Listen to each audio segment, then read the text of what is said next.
Écoute-moi, tout jeune, quand le Seigneur m'a appelé et que j'ai commencé le ministère, la première fois qu'on m'a donné un micro, j'ai dit, oh, l'Esprit de Dieu est dans la salle. La puissance de Dieu est là. Quand j'ai fait ma main comme ça, tout le monde était à terre. J'ai fait, il y avait une dame qui avait son fils qui était sourd. Je me suis approché, j'ai touché l'oreille de l'enfant. J'ai dit, dis papa. L'enfant dit papa. C'est gâté dans le coin. Je me sentais plus, je marchais comme ça. Je disais, ouais, je suis devenu un bishop. C'est que mon père spirituel fait là. Moi, il fait parole de connaissance. Laisse tomber. Prophétie, laisse tomber. Tout le monde m'appelait le vieux. Quelqu'un qui n'a même pas barbe. Hein. Et j'étais en train de partir, mais sans fondement.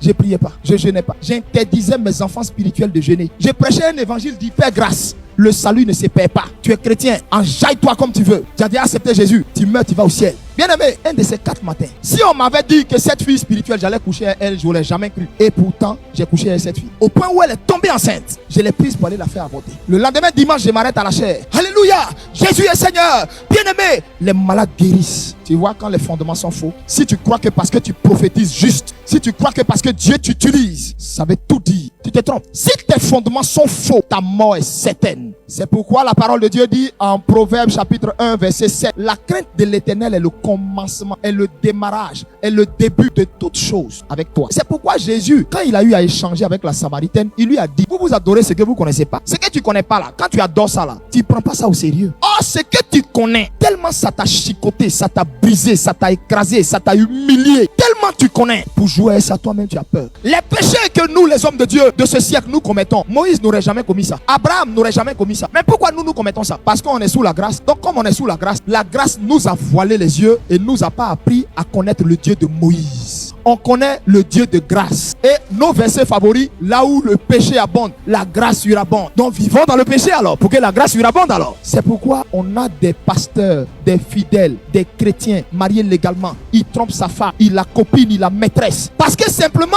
il n'a pas connu le Dieu de Moïse. Le Dieu qui te dit parle au rocher et puis tu frappes le rocher à cause de ça. Tu vois même pas Canaan. Ce Dieu-là, ils l'ont pas connu. Donc du coup, il n'y a pas la crainte. Le Dieu qui, parce que tu as murmuré contre Moïse, Monsieur Corée, Dathan, Abiram, vous trois, il fend la terre. Et puis la terre ouvre sa gueule, vous engloutit et puis ça se referme. Il n'y a même pas de trace. Comme on n'a pas connu ce Dieu-là, dans cette version-là, donc du coup, les chrétiens s'amusent avec ce Dieu. Comme tu ne connais pas, ça ne t'effraie pas. Au fait, tu ne sais pas de quoi il est capable. Tu sais pas. C'est pourquoi tu n'as pas peur de faire gérétien en ce qui concerne l'argent du Seigneur. C'est parce que tu ne connais pas, que tu n'as même pas peur de venir mettre pièces envoûtées. C'est pourquoi nous ne le respectons pas. C'est pourquoi nous faisons son œuvre avec négligence. Bien aimé, comment est-ce qu'on a bâti? Qu'est-ce qu'on a bâti dans ta vie? C'est ce qu'on a bâti dans ta vie là qui détermine le comportement que tu as actuellement. C'est ce qui détermine l'attitude que tu as dans la présence de Dieu. Ton éducation actuelle a eu un fondement. Ce sont tes parents qui ont fait la première fondation de ton éducation. Où est-ce que les fondements ont commencé à être ratés dans ta vie? C'est à partir de la première église où tu as mis les pieds. Beaucoup parmi vous disent, ils aiment Dieu. Maintenant, quand Dieu vient et la vérité de Dieu vient à eux, ça les choque.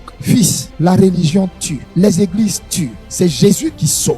Bien-aimé, écoutez-moi. Où Dieu veut aller avec toi est déterminé par la fondation que tu le laisses faire. Quand les fondements sont faux, ça va te rattraper. Tu peux prophétiser vrai, tu peux avoir des songes vrais, mais la source peut ne pas être Dieu. Parce que même l'esprit Python donne des prophéties à 100% vraies. Lisez Acte 16, vous allez voir ça dedans. Fais attention, revois tes fondements. Il n'est pas tard pour rattraper le coup. Il n'est pas tard pour bien faire.